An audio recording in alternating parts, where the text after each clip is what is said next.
After my higher secondary exam আমি একটা অন্য টাইপের ব্রেক নিয়েছিলাম।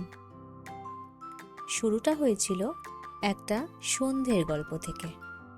আমার আঙ্কেল আমাকে একদিন বলল, তুই তো ফ্রি আছিস, বাচ্চাদেরকে একটু পড়া। কারণ আমার কাকার একটা চিলড্রেন্স হোম আছে, তার নাম ঘোড়ামারা শিশু আনন্দ আশ্রম। এই আশ্রমে 28টা বাচ্চা থাকে। আমার তো তখন কিছু আইডিয়া ছিল না, কিছু প্ল্যানও ছিল না। শুধু একটা বিকেল আমি গিয়ে বসলাম ওদের সামনে। একটা খাতা, একটা কলম, একটা বোর্ড, একটা ডাস্টার আর একটা চক, এই দিয়ে শুরু হলো। সেই দিন থেকেই আমার নতুন একটা চ্যাপ্টার স্টার্ট হলো। আজ প্রত্যেক দিন সন্ধ্যাবেলা আমি একটা আশ্রমে যাই। ওদের সাথে আমি আমার নিজের ছোট্ট একটা গল্প গড়ি।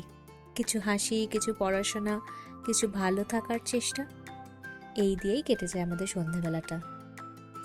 তারপর থাকে আমার কিছু টিউশন ক্লাসেস, কিছু ছোট্ট স্টুডেন্ট যাদের মধ্যে আমি আমার আবার স্কুল লাইফকে খুঁজে পাই। এই রকমই দিন কেটে যায়। এরকমই চলতে চলতে হুট করে একদিন মনে হলো যে এইসব ছোট্ট ছোট্ট মোমেন্টসগুলোকে কোথাও তুলে ধরে রাখি।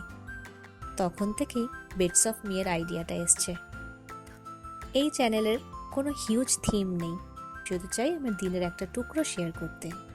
সামটাইমস ব্লগ, সামটাইমস জাস্ট আমার থটস, কিছু ইন্সপিরেশন, কিছু একদম সিম্পল গল্প। এই চ্যানেলটার নাম বিটস অফ মি, কারণ এখানে আমার পুরোটা না, আমার টুকরো টুকরোগুলোকে আমি শেয়ার করব। এতে আমি রাখবো আমার সারা দিনের কিছু ছবি। ব্লগ হতে পারে, কিছু র্যান্ডম থটস থাকতে পারে, বা কিছু সিম্পল মুহূর্তের গল্প। আমি চাই আমার ছোট্ট ছোট্ট বিটসগুলো যারা দেখবে তারা নিজেদের এক টুকরো খুঁজে পাবে এখানে। আমার পার্সোনালি মনে হয় এই রকম দিনগুলো যেখানে কিছুই থাকে না দেখার মতো, সেখানেও আমি দেখি কিছু খুব সুন্দর মোমেন্টস।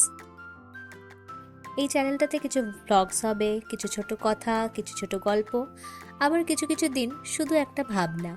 আমি চাই তুমি যদি এখানে এসে থাকো, তুমি একটা বন্ডিং ফিল করো। এইটা আমার নিজের একটা ছোট্ট জায়গা যেখানে আমি হতে পারি।